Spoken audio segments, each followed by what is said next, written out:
नमस्कार, आप लाइव बिहार देख रहे हैं। मैं हूं राजमोहन तिवारी। देखिए, बिहार विधानसभा चुनाव 2025 को लेकर लगातार जो हमारी चर्चा है वो अलग अलग सीटों की जारी है। और वैसे में आज हम जिस सीट की चर्चा करने जा रहे हैं वो बिहार के 243 सीटों में से एक हॉट सीट मानी जाती है। यादव बनाम यादव की इस सीट पर लड़ाई होती है। नाम है मनेर विधानसभा। पाटलिपुत्र लोकसभा क्षेत्र के अंतर्गत यह सीट आती है। आरजेडी के भाई वीरेंद्र वर्तमान में यहां से विधायक है। लगातार 3 बार से वो चुनाव आरजेडी के सिंबल पर जीत रहे हैं। उनके बारे में ये कहा जाता है कि मीसा भारती लालू परिवार के काफी करीबी हैं। हालांकि अभी तक जितनी बार भी आरजेडी सरकार में आई कभी भी वो मंत्री नहीं बन सके, लेकिन लोकसभा चुनाव लड़ने को लेकर भी उनकी चर्चाएं खूब हुई थी 2024 में। लेकिन अब भाई वीरेंद्र को लेकर क्या कुछ आरजेडी के अंदर हलचल है, महागठबंधन के अंदर हलचल है, इस पर विस्तार से समझेंगे। हमारे साथ राजनीतिक विश्लेषक राय प्रतीक मौजूद हैं। तो कैसे देखते हैं मनेर विधानसभा को? नमस्कार तिवारी जी। मनेर विधानसभा पटना जिले का यादव लैंड और गंगा के किनारे का क्षेत्र है। बालू खनन के लिए जो है मनेर काफी फेमस रहा। अवैध बालू खनन अभी भी होता है। तो मनेर जो है, मनेर का पुराना नाम था मनियार मथान। अच्छा। हाँ, और यहाँ पे यादवों का संख्या होने का कारण है, जब मथुरा में आक्रांता की लड़ाई, मथुरा में कृष्ण भगवान की जन्मभूमि है, तो वहां पे आक्रांता, जो मुस्लिम आक्रांता का जब आक्रमण हो रहा था तो वहां से जाटों का पलायन हुआ। बैटल ऑफ गोवर्धना की लड़ाई, ये बहुत सारी लड़ाई वहां पे लड़ी गई थी। तो वहां से जो जाटों का पलायन बिहार के तरफ हुआ, तो वो जब जाट यहाँ पे आए तो यादवों में एक शाखा है मजरोट। कहा नहीं जाता है, इसका पुख्ता प्रमाण माना जाता है ये जो मजरोट हैं वो एक्चुअली में जाट ही है। जब यहाँ आए तो उन्होंने अपने समतुल्य देखा, जो खेती कर रहे हैं, मवेशी का पालन कर रहे हैं। तो यादव जो मजरोट जो होते हैं, कृष्णोट और मजरोट जो होते हैं, आम यादवों से थोड़ा सा फॉरवर्ड होते हैं। उनके पास थोड़ा सा जमीन जत्था और थोड़ा सा जो है उनका विचार व्यवहार, और खुद को ऊपर मानते भी हैं। कृष्णोट मजरोट, ये जो अहीर गरेरिया, ये सब का जो यादव भी एक जाति नहीं है, कई जातियों का मिश्रण है। गुज्जर भी मिले हैं।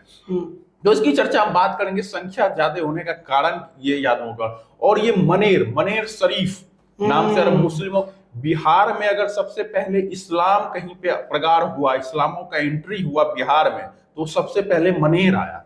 और मनेर में, प्राचीन मनेर का इतिहास जब हम पढ़ेंगे तो मनेर में मनेरिया बाभन जो भूमिहार होता है, मनेरिया एक विशेष टाइप ऑफ मतलब एक प्रकार होता है बाभन जाति भूमिहार में, जो मनेर पे रहते थे। मनेर का जो पुराना दुर्ग होता था, मनेर का जो पुराना ड्योढ़ी होता था, वहां के राजा थे। जब इस्लाम यहाँ पे प्रगाढ़ होके आने लगे तो यहाँ पे इस्लामों का, मुसलमानों का दबदबा हो गया और मनेरिया वहां से पलायन करने लगे और बिहार के तमाम हिस्से में वो फैल गए। तो बात करेंगे। और देखिए, शेरपुर जो मनेर में शेरपुर और उधर दिघवारा, गंगा नदी पे पुल है। तो और मनेर का जब अब बहुत चर्चा, मनेर में बिहटा प्रखंड भी आता है। बिहटा जान ही रहे हैं, बिहार की औद्योगिक नगरी है। आईआईटी है, एनआईटी है, इंटरनेशनल एयरपोर्ट अब तो बन रहा है, स्वामी सहजानंद सरस्वती की कर्मभूमि है। तो मनेर जो है, मनेर में जितना मनेर प्रखंड जितना पिछड़ा हुआ है, बिहटा उतना ही अग्रणी भी है। तो दोनों का मिश्रण है। मनेर जो है, मनेर क्षेत्र जो है वो यादवों की यादव लैंड है। ऐसा नहीं है, समीकरण पे जब आएंगे तो बताएंगे कौन सा कहाँ क्या सामाजिक समीकरण है, लेकिन बेटा का भी जुड़ाव इस मनेर विधानसभा क्षेत्र में है। राजनीतिक इतिहास आने से पहले कुछ चर्चा कर लेते हैं कि मनेर से एक हस्ती मतलब अग्रणी हुए। मनेर से ही डॉक्टर, प्रसिद्ध न्यूरोसर्जन जो रांची में जाते हैं, अभी भी लोग फेमस, रांची जो मानसिक रोगी को दिखाया जाता है, न्यूरोसर्जन के सिन्हा, वो मनेर से ताल्लुक रखते थे। प्रसिद्ध जो अभिनेता थे रामायण तिवारी, वो भी मनेर से ताल्लुक रखते थे। दोनों मनेर के भूमिहार समाज से ताल्लुक रखते थे। इस चीज की जानकारी देना आपको, क्योंकि हम जाति की बात नहीं कर रहे, क्योंकि मनेर ने बहुत एक से एक हस्ती को आगे बढ़ाया। तो राजनीतिक इतिहास की बात कर लें तो 1951 में रामेश्वर प्रसाद शास्त्री इकलौते गैर यादव विधायक। पहले विधायक जो हुए वही बस गैर यादव हुए, उसके बाद सिर्फ यादव विधायक हुए। देख लीजिए 1957 श्री भगवान सिंह, ये भी यादव है। 1962 भूदेव सिंह, ये भी यादव है। 1967 राम नगीना सिंह, ये भी यादव है। 1969 महावीर जी, ये भी यादव है। 1900 फिर राम नगीना यादव, देखिए राम नगीना यादव, सूर्यदेव सिंह यादव, राम नगीना यादव, फिर राजमती देवी 80-85 में सिर्फ यादव। फिर देखिए 1990-95 में श्रीकांत निराला। अभी तक जो जितने विधायक हुए ना, श्रीकांत निराला के पिताजी भी विधायक हुए, इनके नाना जी हुए भगवान सिंह, जो दूसरे विधायक हुए 1957 में भगवान सिंह यादव, वो श्रीकांत निराला के नाना जी थे। इनके परिवार का दबदबा रहा है मनेर विधानसभा सीट पे। फिर देख लीजिए 2000 के ईस्वी में भाई वीरेंद्र, समता पार्टी से। अच्छा, भाई वीरेंद्र जो भी आरजेडी के विधायक। बिल्कुल बिल्कुल, समता पार्टी से वो चुनाव जीते। पहले समता पार्टी के प्रोडक्ट है, बाद में लालू यादव के पाठशाला में हुआ है। देखिए 2005 के दोनों चुनाव फिर श्रीकांत निराला चुनाव जीते। फिर 2010, 15, 20 3 बार से भाई वीरेंद्र का खूंटा गड़ा हुआ है। लेकिन अब आरजेडी से खूंटा गड़ा हुआ है। खूंटा कोई उखाड़ नहीं सका, काफी मजबूती से गड़ा हुआ है। एक और जानकारी दे दे कि 2005 के अक्टूबर वाला चुनाव भाई वीरेंद्र लोक जनशक्ति पार्टी से भी लड़ चुके हैं। बिल्कुल बिल्कुल, और भाई वीरेंद्र की राजनीतिक पाठशाला की शुरुआत जो है समता पार्टी से हुई है। अभी वो लालू यादव के साथ, पहले तो निर्दलीय लड़े थे, दूसरे नंबर पे थे, फिर समता पार्टी में गए, फिर लोजपा और फिर आरजेडी। बिल्कुल बिल्कुल। और मनेर जो क्षेत्र है, मनेर का जो प्रखंड है ना, पूरा यादवों का गड़गड़ है। वहां का अगर जातीय समीकरण पे एक बार हम बात कर लें कि मनेर का बुनावट कैसा है, तो आपको लगेगा टोटल वोटर 3,51,000 है। 3.5 लाख लगभग, जिसमें SC ST 48,000 है, मुस्लिम 18,000। मुस्लिमों का इतना बड़ा, मुस्लिम सबसे पहले मनेर में आया, वहां से फैला मनेर शरीफ, कई दरगाह। मतलब बड़ा सोचने वाला बात है। एक तरफ आप अस्थावा चल जाइए, बख्तियारपुर चल जाइए, फतुआ आ जाइए, बिल्कुल बिल्कुल, इनका गढ़ वहां भी रहा, लेकिन संख्या नहीं है। और वही हाल मनेर में भी है। वहां से इनका किला खुट्टा उखड़ गया, जहां जहां संघर्ष हुआ है, जहां जहां यादव लैंड है, जहां जहां यादवों की अधिक आबादी है, वहीं इनकी संख्या कम भी नजर आती है। नहीं, जहां यादव और भूमिहार दोनों, क्योंकि टाल का क्षेत्र जहां जहां देख रहे हैं, बार, बख्तियारपुर, मोकामा, अस्थामा, हरनौत, फतुआ, राघोपुर, या आपको देख लीजिए मनेर, जहां जहां भूमिहार और यादव, जहां लड़ाकू जाती है, जहां मार्शल कौम है, वहां मुस्लिमों के साथ जो संघर्ष हुआ, तो मुस्लिमों को वहां से भागना पड़ा, पीछे हटना पड़ा। ये इतिहास कह रहा है। तो देख लीजिए मुस्लिम 18,000 वोट है, यादव 1,10,000। 1,10,000, कई तो सोर्स तो काफी बताते हैं, 20,000 25,000 भी बताते हैं, लेकिन 1,10,000 यादवों की यहाँ पे संख्या है। पहले 97,000 हुआ करती थी पुराने आंकड़े में, अभी 1,10,000 है। इसमें देखिए कोयरी, कुर्मी, धानोक भी 40,000 है।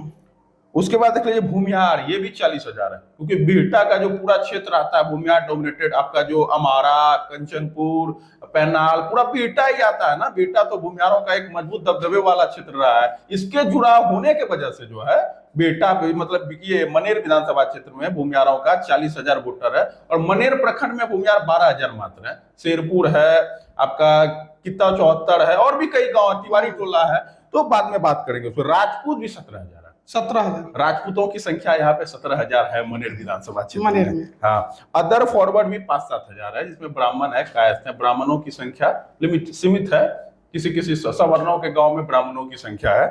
और वैश्य समाज के 40,000 वोट है, वैश्य समाज के वोट है। यहीं से देखिए अभी जीवन कुमार जो MLC बने हैं, ठठेरा जाति से आते हैं, भूमिहारों के गाँव में उनका घर है। तो वैश्य समाज जो है 40,000 के आसपास है।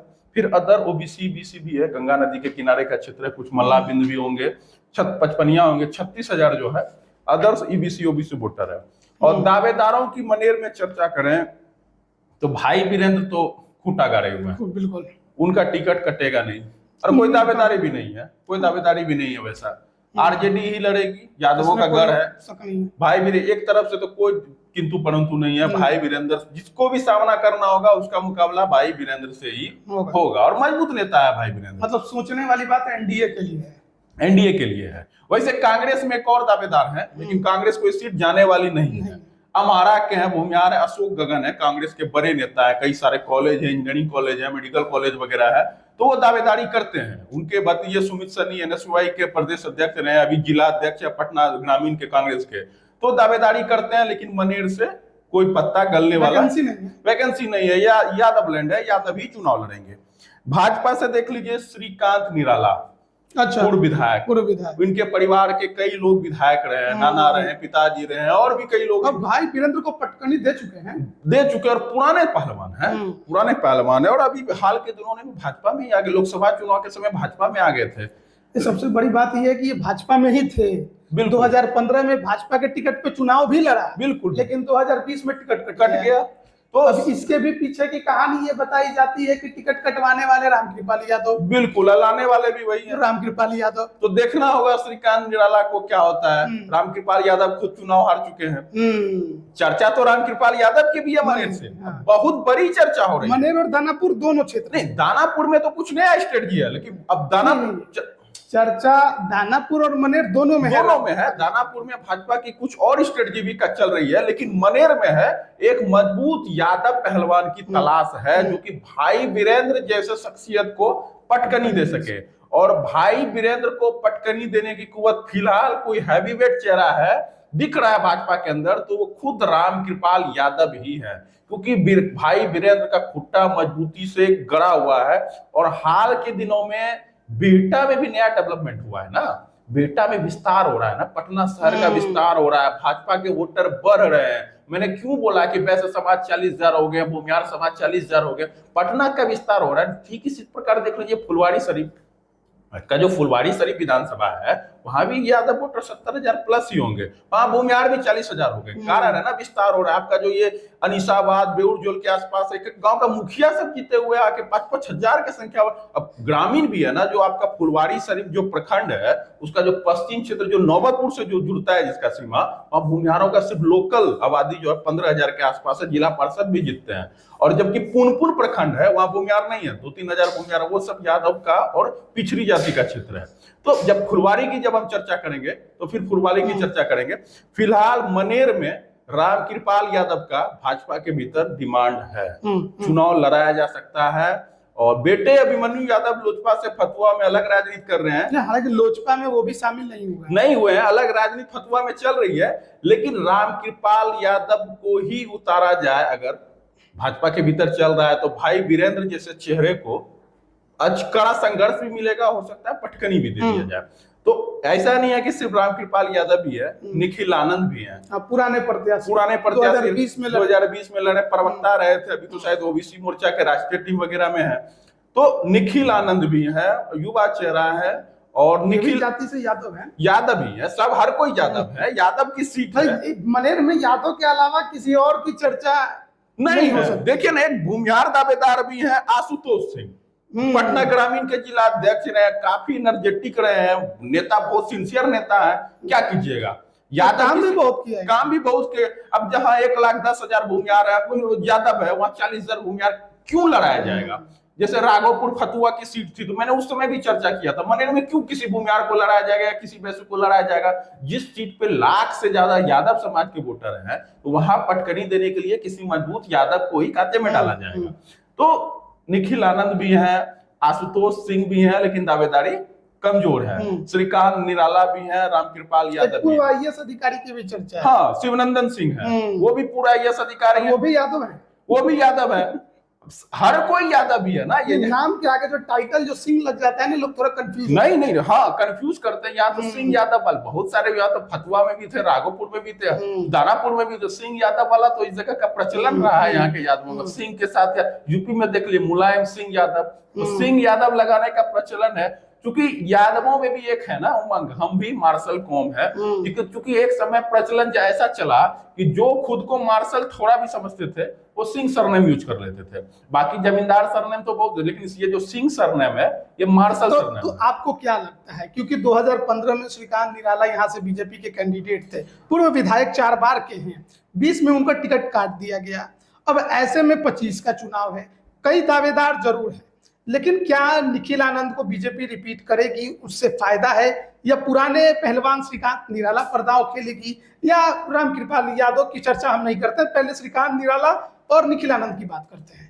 हमारे हमारे नजरिए से देखिएगा, अगर रामकृपाल यादव की आप चर्चा छेड़ दिए हैं तो रामकृपाल यादव के सामने ये दूसरे कोई पहलवान जो है, मतलब जिस मजबूती से रामकृपाल यादव चुनाव लड़ेंगे उतने मजबूती से ना श्रीकांत निराला चुनाव लड़ पाएंगे ना निखिल आनंद चुनाव लड़ पाएंगे मनेर में। ये सत्य बात है।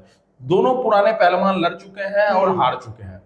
तो भाई वीरेंद्र को अगर कोई हरा सकता है, मेरा नजरिया है, ये हम बोल रहे हैं, ये मैंने इस क्षेत्र का, हम ना ही कोई सर्वे किए हैं ना ही हमको क्षेत्र के जनता का कोई फीडबैक है, लेकिन जो मेरा नजरिया है, मेरे पॉइंट ऑफ व्यू से रामकृपाल यादव जो है सबसे मजबूत कैंडिडेट हो सकते हैं। लेकिन पाटलिपुत्र लोकसभा का चुनाव हुआ तो मनेर में तो पिछड़ गए रामकृपाल यादव। हाँ, तो वो तो लिटमस टेस्ट है ना, लोकसभा चुनाव और विधानसभा चुनाव। अगर यादव वोटर में ग्रिप बनाने की क्षमता, जो रामकृपाल यादव की स्वीकार्यता है, रामकृपाल यादव की सवर्णों में भी स्वीकार्यता होती है। यहाँ पे देख लीजिए वैश्यों का और सवर्णों का भी वोटर अच्छा खासा है, 40,000 भूमियार है, 17,000 हालांकि भाई वीरेंद्र को लेकर फीडबैक बहुत अच्छा नहीं है क्षेत्र में। हाँ, इस बार राम को लेकर इस बार एंटी इनकम्बेंसी है। अगर रामकृपाल यादव को मनेर से फील्डिंग करा दिया जाता है तो जिस हिसाब से बेटा शहरीकरण हो रहा है, भाजपा के वोटर बढ़ रहे हैं, तो भाई वीरेंद्र के लिए बहुत बड़ी मुसीबत बढ़ेगी, मुसीबतें बढ़ेगी आरजेडी के लिए। तो कुछ यादव वोट ले लेते हैं और दूसरे समाज का वोट मिल जाता है तो भाजपा और जेडीयू का आधार वोट तो यहाँ है ना। लोजपा का भी आधार, पिछले बार लोजपा भी अलग लड़ी थी, लोजपा लड़ी नहीं थी, अलग चुनाव लड़ रही थी। तो यहाँ पे कोयरी कुर्मी धानों भी 40,000 है, वैश्य समाज के भी 40,000 वोट है, सवर्ण समाज के तकरीबन 75,000 वोट है, 40,000 भूमियार है, 17,000 आपके, 75 तो नहीं 65 तो जरूर होंगे, 65,000 तो जरूर सवर्ण समाज के वोटर है। तो भाजपा के भी कोर वोटर यहाँ पे हैं। तो अब मुस्लिम वोटर कम है, ये भी देखने वाली बात है। अगर यादव 1,10,000 है तो मुस्लिम वोट भी तो यहाँ 18,000 है। मेकअप तो बराबर हो जा रहा है, आपके 1.25 लाख में आप MY कंप्लीट हो जा रहे हैं, मुश्किल से आप 30-35% या जो भी परसेंटेज हो, तो MY को यहाँ काउंटर किया जा सकता है। तो उसके लिए एक बड़े मजबूत यादव चेहरे की दरकार होगी। अब ये दरकार रामकृपाल यादव पूरा करते हैं कि निखिल आनंद पूरा करते हैं कि श्रीकांत निराला पूरा करते हैं। रामकृपाल यादव मनेर लड़ना चाहते हैं कि नहीं लड़ना चाहते? देखिए, पार्टी की स्ट्रेटजी होगी ना, पार्टी को यहाँ की कोई बड़े मजबूत, क्योंकि मनेर जो है ये हारने वाली सीट है बीजेपी की, मुश्किल सीट है, फाइट होगा। तो मुश्किल सीट पे अगर हमारे कुछ आसार दिख रहे हैं, शहरीकरण हुआ है, बीटा जैसा क्षेत्र का जुड़ाव है, जहां की भाजपा को लीडिंग स्थिति में है, और मनेर के भी क्षेत्र में अच्छा फाइट देने की स्थिति में है, तो भाजपा यहाँ कुछ न कुछ अपना स्ट्रेटजी में बदलाव कर सकता है, रामकृपाल यादव जैसे दिग्गज को फील्ड कर सकता है, हमारा मानना है। और ऐसे होता भी आया है, कई चुनाव देखिए, बड़े बड़े केंद्रीय मंत्री सांसद को चुनाव लड़ाने की परंपरा भाजपा में रही है। तो कोई आश्चर्यचकित बात नहीं होगा जब राघोपुर से नित्यानंद राय चुनाव लड़ेंगे और मनेर से रामकृपाल यादव को चुनाव लड़ते आप देख सकते हैं। ये कोई आश्चर्य वाली बात नहीं होने वाली है, लड़ा सकती है भाजपा। बिल्कुल बिल्कुल, बड़े चेहरों को हराने के लिए वो किसी को भी उतार सकते हैं। बिल्कुल बिल्कुल बिल्कुल। और वैसे भी बीटा जैसा क्षेत्र है भाजपा का, देख सब कुछ तो बीटा में है ना। IIT NIT जितना उद्योग आ रहा है, हॉस्पिटल, जितने इंजीनियरिंग कॉलेज बन रहे हैं, अब तो एयरपोर्ट बन रहा है स्वामी सहजानंद सरस्वती जी के नाम पे, उसको एयरपोर्ट का नामांकन करने की बात हो रही है, टेंडर हो गया है। तो बीटा तो पूरा डेवलप कर रहा है ना। और ऐसे क्षेत्र को का प्रतिनिधित्व अगर भाजपा नहीं करेगी तो ये भाजपा के लिए शर्म की बात है। तो मनेर में कुछ ना कुछ भाजपा को अपनी स्ट्रेटजी में बदलाव करना होगा, और भाई वीरेंद्र का जो खूंटा जो है उसको उखाड़ना होगा। तो देखिए, अब बीजेपी अपने रणनीति में क्या बदलाव करती है ये तो आने वाले वक्त में पता चलेगा। बीजेपी या कहिए NDA के अंदर कई दावेदारों के नाम चल रहे हैं, लेकिन सबसे बड़ा नाम है पूर्व केंद्रीय मंत्री रामकृपाल यादव का। अब रामकृपाल यादव के नाम की चर्चा दानापुर में भी है। सवाल है कि बीजेपी शीर्ष नेतृत्व रामकृपाल यादव को दानापुर में उतारती है या फिर मनेर में, क्योंकि दोनों ही सीटों पर अभी RJD का कब्जा है। यादवों की संख्या मनेर में अच्छी खासी है, 1 लाख से अधिक है। अब ऐसे परिस्थिति में किस यादव के भरोसे बीजेपी मनेर को फतह करने की कोशिश करेगी, ये तो आने वाले वक्त में पता चलेगा। आप इस पर क्या राय रखते हैं, कमेंट करके जरूर बताएं। सभी का बहुत बहुत धन्यवाद।